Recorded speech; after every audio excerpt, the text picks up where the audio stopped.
అవునా? తెలుగు మ్యాట్రిమోనీకి థ్యాంక్స్ చెప్పాలి. 26 ఏళ్ల క్రితం ఇదే తెలుగు మ్యాట్రిమోనీ ద్వారానే వేళమ్మకి పెళ్లి చేశాం. పెళ్ళంటేనే తెలుగు మ్యాట్రిమోనీనే. A big update on Sai Krishna lockup death case. Sai Krishna lockup death పై మెజిస్ట్రియల్ విచారణ జరగనుంది. ఇక ప్రారంభమైంది. ప్రజల నుంచి సమాచారాన్ని కోరుతూ సబ్ కలెక్టర్ కార్యాలయంలో మెజిస్ట్రియల్ విచారణ చేస్తున్నారు.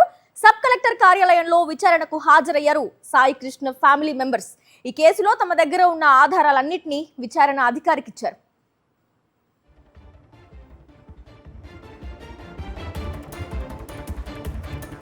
గాదే సాయి కృష్ణ లాకప్ డెత్ పై ఇవాళ మెజిస్ట్రియల్ విచారణ జరగనుంది. ఎన్టీఆర్ జిల్లా సబ్ కలెక్టర్ కార్యాలయంలో మెజిస్ట్రియల్ విచారణ జరగనుంది. సమాచారం తెలిసిన వారు హాజరై తమ వద్ద ఉన్న సాక్ష్యాలు సమర్పించాలి అంటూ ఇప్పటికే కలెక్టర్ ప్రకటించారు. దీంతో ఇవాల్టి మెజిస్ట్రియల్ విచారణకు సాయి కృష్ణ తల్లి, పౌర సంఘాలు, వివిధ రాజకీయ పార్టీ నేతలు, అడ్వకేట్ హాజరై వారి వర్షన్ను వినిపించే అవకాశం ఉంది.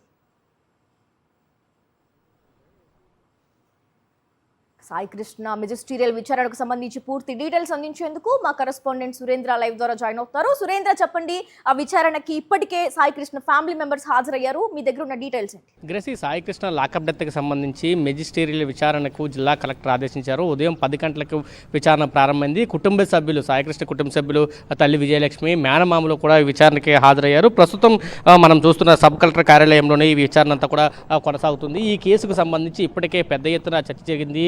కృష్ణలంక పోలీస్ స్టేషన్లో సాయి కృష్ణని మార్కాపురం తీసుకొచ్చి నాగరాజు అండ్ టీము కొట్టడం వల్ల లాకప్ డెత్ అయ్యారు సాయి కృష్ణ. తర్వాత బాడీని కూడా లేకుండా చేశారు. దీనికి సంబంధించి ఎవరైతే దీంట్లో భాగస్వాములు ఉన్నారో అందరి మీద చర్యలు తీసుకోవాలంటూ కుటుంబ సభ్యులు పదే పదే కోరుతున్నారు.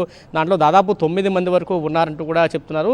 ఇది సాయి కృష్ణ మార్కాపురం తీసుకొచ్చిన దగ్గర నుంచి మాయం చేసే వరకు కూడా తమ దగ్గర ఆధారాలు ఉన్నాయంటూ కూడా వాళ్ళు మొదటి నుంచి చెప్తున్నారు. సిట్ అధికారులు కూడా ఇదే అంశాలను చెప్పారు. సిట్ కూడా ఇదే నేపథ్యంలో విచారణ కూడా కొనసాగిస్తుంది. ఈ నేపథ్యంలో మానవ హక్కుల కమిషన్ ఆదేశాల మేరకు దాంతోపాటు బిఎస్ఎన్ఎల్ సెక్షన్లో ప్రకారం మెజిస్ట్రియల్ విచారణకు జిల్లా కలెక్టర్ ఆదేశించారు. ప్రస్తుతం ఆర్డీఓ స్థాయి అధికారి ప్రస్తుతం విచారణ అయితే కొనసాగిస్తున్నారు. కుటుంబ సభ్యులు కూడా తమ దగ్గర ఉన్న ఆధారాలన్నింటినీ కూడా అధికారులకు ఇస్తున్న పరిస్థితి అయితే కనిపిస్తుంది. అయితే ఈ విచారణకు పూర్తిగా ఇతరులు, అంటే ఒక్క కుటుంబ సభ్యులే కాదు, ఎవరైనా ఈ కేసుకు సంబంధించి ఎటువంటి ఆధారాలు ఉన్నా కానీ తమకు వచ్చి ఇవ్వచ్చు అంటూ ఇప్పటికే నోటిఫికేషన్ కూడా జారీ చేసిన పరిస్థితి అయితే కనిపించింది. దీంతోపాటు ఇటు మెజిస్ట్రియల్ విచారణకి కుటుంబ సభ్యులతో పాటు వివిధ రాజకీయ పార్టీ నేతలతో పాటు పౌర సంఘాలు, అదేవిధంగా అడ్వకేట్లు, బార్ అసోసియేషన్ నుంచి పెద్ద ఎత్తున అడ్వకేట్స్ అంతా కూడా ఈ కేసును ఫాలో అవుతున్నారు. ఇప్పటికే బార్ అసోసియేషన్ పెద్ద ఎత్తున ఆందోళన చేసిన తర్వాతే ఈ కేసు అనేది టేకప్ చేయడం కూడా జరిగింది. పూర్తిగా వెలుగులోకి రావడం కూడా జరిగింది. అప్పటి వరకు కూడా తమల్ని సీఏ వేధింపులకు గురిచేశారు, తమ కుమారుని గురించి అడిగినా ఎవరూ పట్టించుకోవట్లేదంటూ కుటుంబ సభ్యులు కూడా చెప్పిన పరిస్థితి కూడా కనిపించింది. ఈ నేపథ్యంలో తమ దగ్గర ఉన్న ఆధారాలన్నీ కూడా ఎవరైతే విచారణ అధికారి ఉన్నారో ఆ విచారణ అధికారికి దృష్టికి అయితే తీసుకురాన్న పరిస్థితి కనిపిస్తుంది. ఇప్పటికే దీనికి సంబంధించి పూర్తి విచారణ చేయాలి. నాగరాజుని అరెస్ట్ చేసినా కానీ దాంతోపాటు మరో 4 కానిస్టేబుల్ ఇప్పటికీ అరెస్టులు చేశారు. అయితే ఈ విచారణలో సిట్ విచారణ కానీ లేదా ఈ విచారణతో తమకు న్యాయం జరగదు, ఖచ్చితంగా జ్యుడిషియల్ ఎంక్వైరీకి ఆదేశించాలంటూ కూడా ఇప్పటికే విజయవాడ కోర్టులో ఒక పిటిషన్ కూడా కుటుంబ సభ్యులు దాఖలు చేసిన పరిస్థితి కనిపిస్తుంది. ఈ రోజు ఉదయం నుంచి సాయంత్రం 5 గంటల వరకు ఈ మెజిస్ట్రియల్ విచారణ అయితే కొనసాగే అవకాశం అయితే ఉందని చెప్పాలి. Gracy, thank you Surendra.